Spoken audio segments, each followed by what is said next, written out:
Como ven xa sendo hábito deste Goberno e un moi mau hábito, utilizan a figura do Real Decreto Lei ómnibus con excesiva frecuencia, o que dificulta a valoración e a posición de voto das forzas políticas. Farei por iso referencia apenas a dúas ou tres cuestións que, desde o punto de vista do BNG, son determinantes para votarmos a favor deste Real Decreto. En primeiro lugar, pola revalorización das pensións. Isto, a pesar de que o BNG considera insuficiente unha suba xeral de 2,8 establecida en base ao valor medio de taxa de variación interanual do IPC, que fica por baixo da suba real do custo da vida, chegue con saber que a variación anual do prezo da vivenda superou 8%. En todo caso, tamén temos en conta a suba das pensións non contributivas por volta de 9% e a mínima de 6% superior ao IPC, tal e como figurou recollido no acordo de investidura asinado co BNG. Alegrámonos de que se vaia cumprindo e seguiremos traballando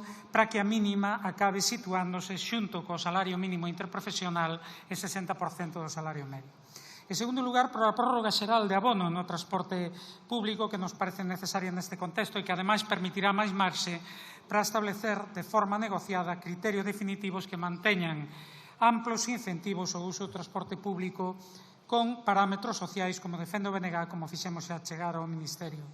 E, en terceiro lugar, por a prórroga de medidas para facer frente a situacións de vulnerabilidade social, especialmente no ámbito da vivenda, sempre curtas e insuficientes para alén de non se vixiar adecuadamente o seu cumprimento, mas, en todo caso, necesarias. Tamén medidas en relación co impacto da DINA que sempre vimos apoiando. En definitiva, nun decreto ómnibus son moitas as medidas que podemos criticar ou mesmo de que podemos discrepar, mas nunha valoración global achamos algunhas fundamentais para que sexa indispensável apoiar este Real Decreto. Por exemplo, proceder á suba das pensións. Moito obrigado.